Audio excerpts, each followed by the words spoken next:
여러분 안녕하십니까. 오늘이 토요일 2025년 9월 6일 오전 10시 27분을 지나가고 있습니다. 이번에 아문센의 마지막 시간인데요.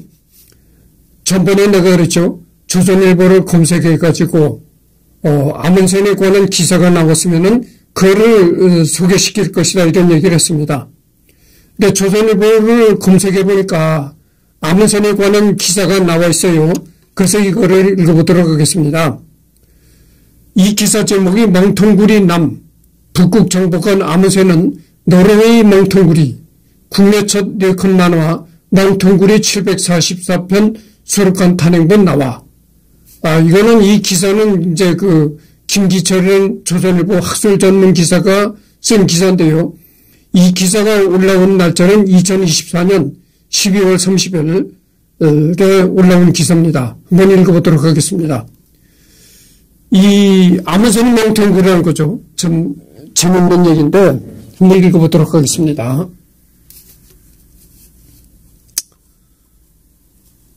노르웨이 출신 세계적 탐험가 아문센은 1920년대 조선에서도 스타였다. 남극점을 세계 최초로 정복하고 북극점을 비행기로 횡단한 활약을 신문 잡지에서 다뤘다. 국내 첫 네컷 연재 만화 멍텅구리 세계 일주에도 아문센이 등장한다. 우리나라 언론뿐이겠어요. 세계 언론이 다 아문센에 관해서 이제 보도를 내는 거죠. 그렇잖아요.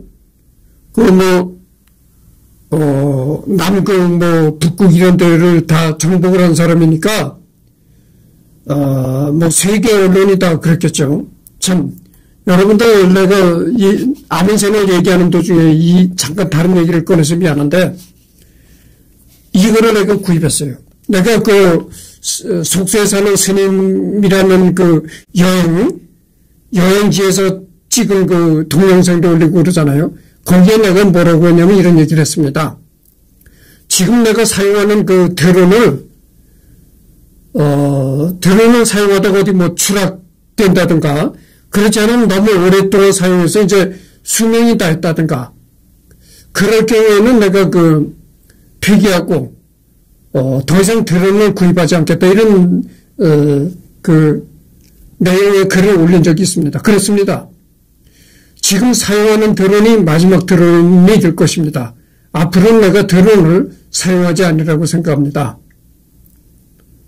앞으로는 내가 드론을 사용하지 않는 데는 여러 가지 원인이 있어요.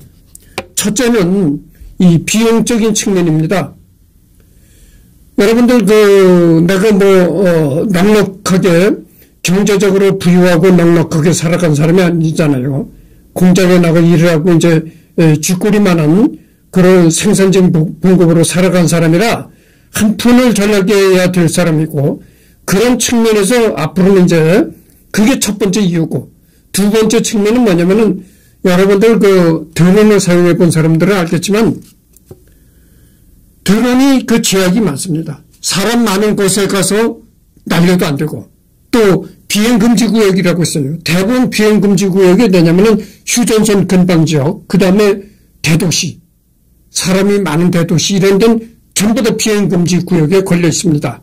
그래서 드론을 가지고 있어도 사실 드론을 날릴 수 있는 지역이 몇 군데 안 돼요. 드론을 날릴 수 있는 지역이라는 거는 일단 바닷가, 그러니까 인적이 없는 바닷가, 산골 이런 데입니다. 그래서 드론에 대한 제약이 많기 때문에 현실적으로 드론을 많이 활용할 그런 기회가 없어요. 그것이 이제 두 번째 이유고, 세 번째는 뭐냐면은 여러분들 내가 여행을 떠나는데 뭘 떠납니까? KTX. 이건 이제 커피입니다. KTX, 그 다음에 그렇지 않으면 KTX 노선이 닿지 않는 데는 버스. 이런 걸로 여행을 하거든요. 근데 여러분들 배낭에다가 액션캠 집어넣고, 액션캠은 무게 나갈 게 없는데, 하여튼 이 드론을 집어넣고 어디 여행을 떠난다면 액션캠 말고도 챙겨야 할 물건이 많아요. 그렇게 이것저것 챙기고 보면요, 이 배낭의 무게도 많아집니다. 그리고 부피가 많아져요. 그런 문제가 있어요. 그래서 앞으로는 내가 드론을 안 가지고 다니려고 합니다. 그 액션캠 하나만 가지고 다니면 이게 짐이 될 게 없는 거야. 간단한 것이. 그게 세 번째 이유입니다. 첫 번째는 경제적으로 내가 한 푼이라도 아끼기 위함이 첫 번째 목적이고, 두 번째 목적은 드론이 별 활용할 그런 드론이 제약이 많기 때문에 활용할 기회가 적다. 그것이 두 번째 이유고, 세 번째는 여행 갈 때 짐이 된다. 이겁니다. 그래서 앞으로는 드론을 구입하지 않기 때문에 비용이 나갈 일이 없죠. 그래서 내가 그 대신에 이 DJI에서 나온 마이크가, 내가 DJI에서 나온 마이크가 벌써 3개씩이나 됩니다. 3개씩이나 되는데, 첫 번째는 마이크 2. 내가 처음 사용할 때는 마이크 2를 사용하다가, 그 다음에 나온 게 이제 미니 마이크가 또 출시됐어요. 그래서 그걸 사용하다가, 그 다음에는 이제 마이크 3가 나왔어요. 이게 최근에 나온 건데, 이게 지금 마이크 3입니다. 마이크 3인데 이게 4채널을 구입했어요. 4채널이라는 건 뭐냐면 마이크가 4개다 이거죠. 송신기가 4개다 이겁니다. 그러면 여러분들이 나한테 얘기를 할 거예요. 아니, 혼자 유튜브 놓고 하라는 사람이 송신기 4개씩, 마이크가 4개씩 무슨 소용이 있느냐. 근데 내가 다 쓸 일이 있습니다. 그래서 마이크 4개짜리 4채널을 구입했어요. 그래서 이거를 이제 마이크 3가 이게 최근에 DJI에서 나온 마이크다. 이런 점을 말씀드립니다. 여러분들 DJI가 어느 나라 제품이죠? 중국 제품이잖아요. 중국 제품이라고 하면은 선입견이 다 어떻게 선입견을 가지고 있냐면은 짝퉁, 싸구려 아주 제품 이미 형편없는 거 싸구려 이런 식으로 다 선입견을 가지고 있다고죠. 근데 중국 제품이 100% 그런 건 아닙니다. 물론 중국 제품이 일부가 그런 제품들이 많아요. 이 제품 성능이 안 좋고 그런 게 많은데 이거는 그렇지 않아요. DJI. 이 DJI만큼은 중국의 DNA가 없는 제품이다. 이렇게 말할 수가 있어요. DJI가 잘 만들어냅니다. 그랬던 걸 말씀드리고요. 그래서 DJI 브랜드에 내가 상당히 꽂혀 있으니까 이 마이크도 DJI 시리즈 최신의 마이크를 구입했다. 이런 얘기입니다. 그래서 아문센 얘기를 하다가 다른 얘기를 꺼냈는데 우리나라 조선일보에 올라온 기사에 이렇게 나왔다는 겁니다. 노르웨이 출신 세계적 탐험가 아문센은 1920년대 조선에서도 스타였다. 남극점을 세계 최초로 정복하고 북극점을 비행기로 횡단한 활약을 신문 잡지에서 앞다퉈 다뤘다. 국내 첫 4권 연재 만화 멍텅구리 세계 일주에도 아문센이 등장한다. 비행기 세계 일주에서 멍텅구리 일행을 맞은 노르웨인이 이렇게 묻는다. 당신이 조선 멍텅이요? 우리 멍텅이는 애문센이라는 사람이요. 대체 북극인이 남극인에 떠들고 다녀 발견해 무엇을 하는 게요? 멍텅구리 세계 일주 100 놀이멍텅 1926년 5월 26일자 만화 보기. 북극 탐험이 갖는 효과와 의미를 헤아릴 길 없는 조선의 대중을 겨냥한 설정이다. 우리 나같이 이렇게 이승열이 같이 평범한 밑바닥 민중은 먹고 사는 거와 관계없는 일은 다 쓰레기라고 생각하는 거예요. 먹고 사는 데만 자꾸 집중하다 보니까 먹고 사는 것과 직접적인 관계가 없는 일은 다 쓰레기다. 이런 식이 되는 거예요. 사고방식이 그렇습니다. 내가 전번에 족보 얘기도 할 때도 여러 가지 얘기를 했잖아요. 그러니까 조선시대에도 양반층이나 식사층, 그러니까 요즘 말로 하면 지식인 계층, 그런 계층에서는 자식을 낳으면은 자식한테 제대로 된 성과 이름을 만들어줬다. 근데 이 이승열이와 같은 이렇게 밑바닥 인생을 사는 사람들은 대부분 자식을 낳아도 제대로 된 성과 이름을 부여하지 않았다. 이런 얘기를 했습니다. 그래서 이 상류층이나 그렇지 않으면 지식인 계층, 이런 계층이 상당히 중요해요. 그런 계층이 이제 사회를 주도하고 이끌어 나갔다. 이런 얘기죠. 그래서 그런 계층에서는 그렇게 상류층이나 이 지식인 계층에서는 아문세는 상당히 중요시 여깁니다. 이 북극점과 남극점을 이제 밟은 사람이니까 중요시 여기는데 이승열이와 같이 밑바닥 인생을 사는 먹고 살기 급급하고 맨날 먹고 사는 데만 몰입하고 이런 사람은 아니 그걸에서 남극과 북극을 갔다 왔다 해서 먹을 것이 생기느냐 입을 것이 생기느냐 결국 먹고 사는 데로 이제 귀결이 된다 될 수밖에 없다 거죠. 그래서 저거 멍텅이다 멍텅구리다 이랬다는 거죠. 아니 남극점을 가본들 돈이 생기느냐 북극점을 가본들 돈이 될 게 있느냐 저거 쓰레기다. 이제 이렇게 얘기하는 거죠. 그럴까요? 그렇지 않은 겁니다. 멍텅구리 북극탐험 최멍텅과 윤바람은 비행기로 아문센이 지나간 북극을 탐험하겠다면 날아가다 착륙한다. 북극점 자리에 뭉쳐 멍텅이 동상을 세우고 이렇게 썼다. 1926년 멍텅과차 멍텅구리가 이곳을 지나갔다는 뜻이다. 1926년 5월 25일에서 29일 나흘 7일 아문센과 북극 탐험에 할애했다. 물론 허구지만 식민 치하에서 돌파구를 찾으려는 지식인들의 노력과 의의가 엿보인다. 아문센은 1926년 5월 비행선으로 북극을 횡단했다. 북극 탐험을 떠나 아문센 퇴자와 일행을 태운 놀개의 호는 가솔린과 그 외 12톤의 무거운 짐을 싣고 킹스베리를 출발하여 1회 71시간 만에 북극을 횡단하여 비로소 대타에 착륙하였다. 1회. 이게 예전의 말투로 이렇게 기사가 나와 있기 때문에 잘 이해가 안 갈 것입니다. 1회라는 건 7일. 일주일간 71시간이 소요됐다 이런 얘기죠. 그리하여 여기 옛날 말투로 돼 있잖아요. 기사가. 북극지방은 순전한 빙원인가. 조선일보 1926년 5월 18일자에 올라온 기사다 이런 얘기죠. 아문센의 비행은 베일에 쌓인 북극의 비밀을 밝힌 탐험이었다. 알래스카 북쪽엔 육지가 없던 사실을 밝혀냈기 때문이다.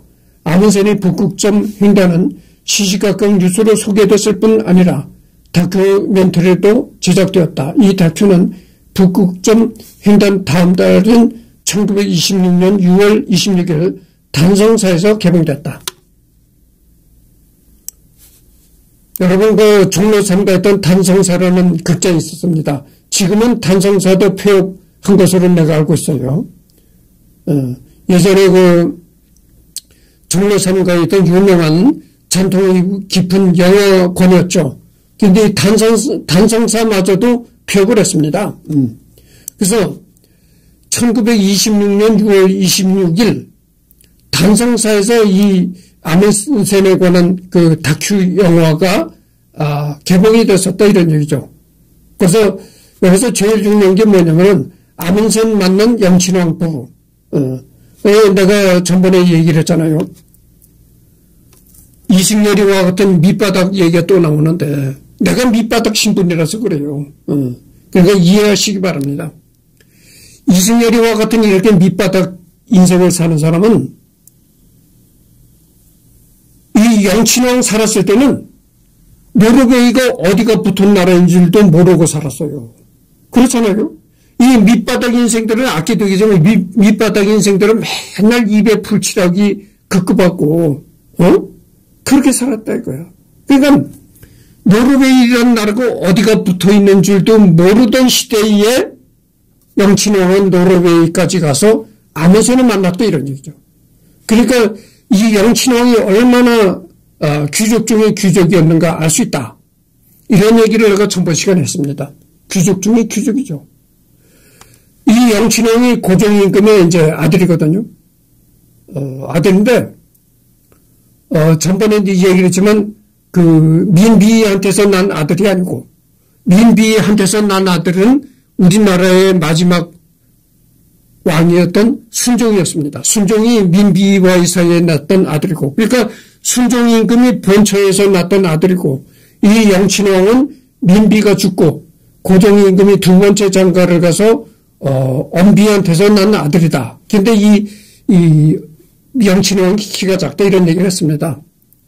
근데, 영친왕이라고, 이 엄격히 얘기를 한다면, 영친왕이라고 얘기한 건 잘못된 얘기입니다. 왕을 승계받지 못했잖아요. 순종임금은 왕이라고 하는 게 마땅합니다. 공식적으로 왕위를 승계한 사람이 이제 순종임금이었다고죠. 민비한테서 난 아들이 공식적으로 왕위를 승계했다고죠. 그러니까 순종은 임금이라고 부르는 게 마땅한데 이 사람은 왕위를 승계받지 못했잖아요.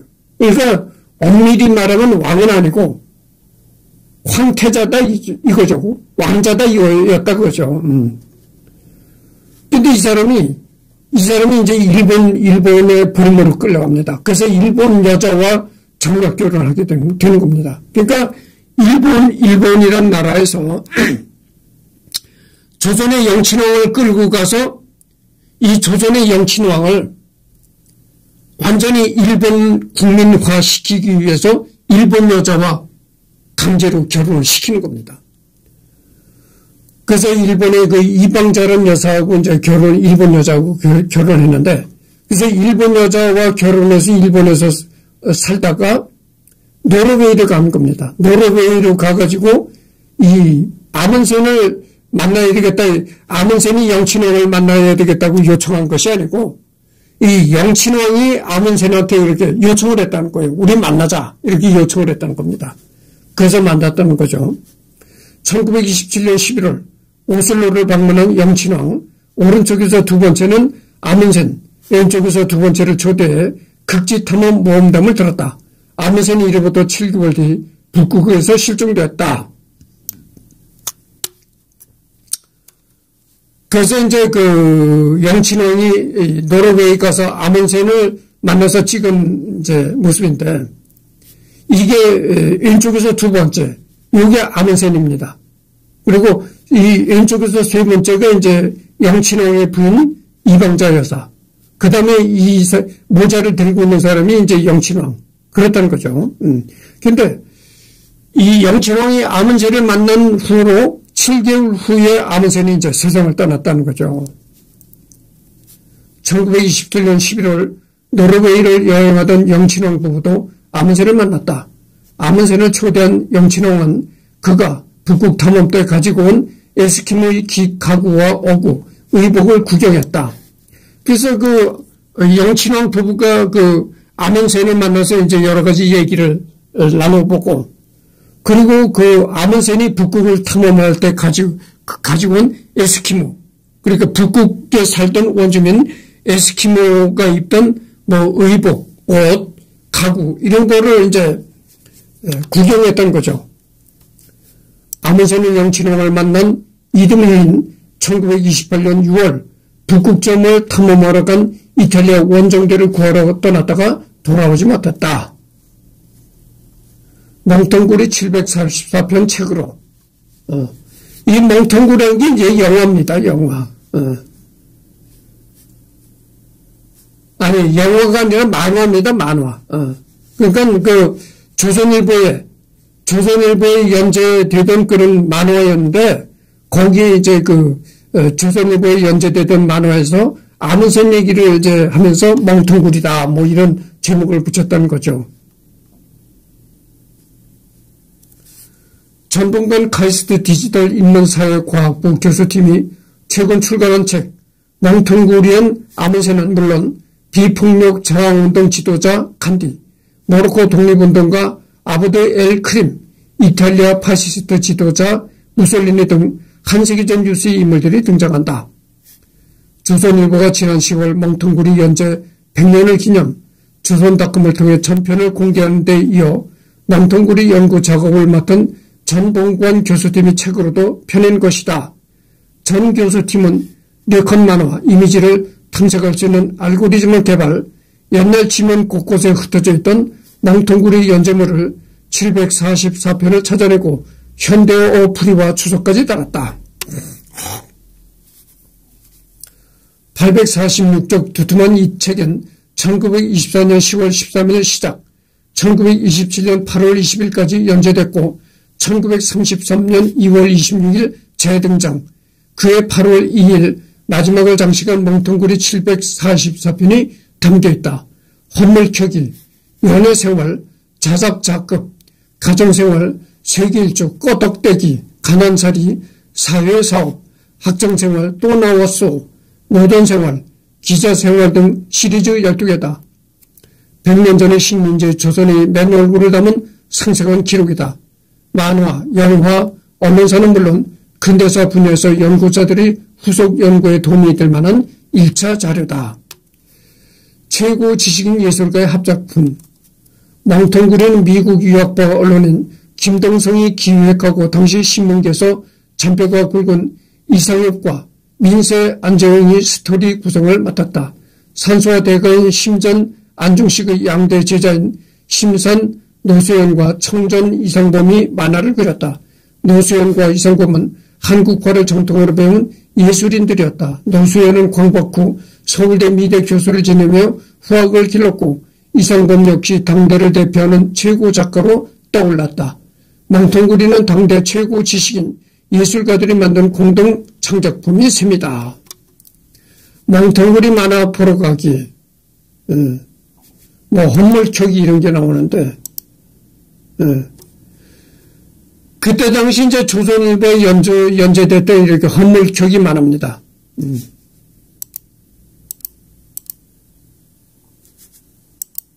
하여튼 그래서 조선일보에 올라왔던 아문센에 관한 기사를 이제 읽어봤습니다.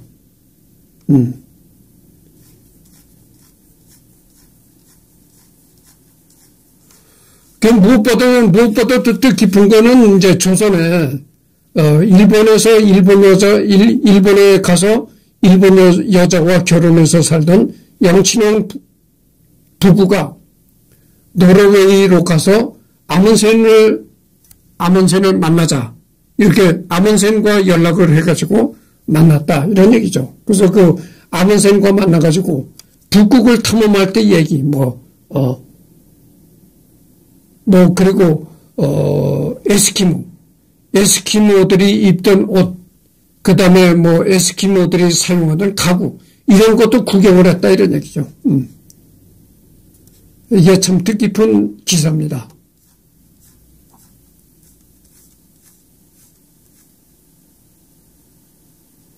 근데 어찌됐든 이제는 영친왕이라는 사람도 다 세상을 떠난 지 오래됐고, 이제는 조선 왕조와 완전히 결별한, 대한민국은 조선 왕조와 완전히 결별한 국가잖아요. 조선 왕조는 왕이 통치를 하던 그런 국가지만, 지금 어떻습니까? 대통령이 이 대한민국을 통치를 하고, 그 대한민국을 통치하는 대통령을 누가 뽑습니까? 국민들이 선출하잖아요. 그러니까 조선이란 나라와 지금 대한민국이란 나라는 완전히 다른 나라다. 이런 얘기죠. 별개의 나라다. 물론 조선이란 국가가 대한민국의 조상들이 세웠던 나라이기는 했지만 어쨌든 정치적으로나 이렇게 통치적으로 볼 때는 완전히 다른 국가다. 이런 말씀을 드립니다. 그래서 아문센에 관한 그 기사는 다 끝났고요. 오늘 오후에 또 시간 있잖아요. 지금 24분을 경고했단 말이죠. 오후에 또 시간이 있는데 그동안 서양 사람들을 너무 많이 했습니다. 그래서 이제는 동양으로 와가지고 중국의 손문이라는 사람을 하도록 하겠습니다. 이 중국 역사에서 이 손문이라는 사람이 굉장히 중요한 사람인데요. 중국에도 예전에는 왕이 통치하던 국가가 있었잖아요. 청나라. 청나라도 왕이 통치하던 국가가 있었는데, 왕이 통치하던 그런 시대를 이 마감시킨 사람이 손문이었다. 이런 사람이죠. 그래서 손문이라는 사람은 중화민국. 그러니까 중화민국이라는 게 뭡니까? 한문으로 백성민자를 쓰잖아요. 그러니까 국민들이 주체가 되는 그런 나라를 세운 사람이 이 손문이었다. 이렇게 말할 수가 있는 것이죠. 그래서 이 중국 역사에서 지금 중국이 공산당이 통치하는 중국이지만은 그래도 어쨌든 간에 이 손문이라는 사람을 중국 역사에서 무시할 수 없는 사람이다. 이런 말씀을 드리고 그래서 오후에는 그 중국의 손문을 다뤄보기로 하겠습니다.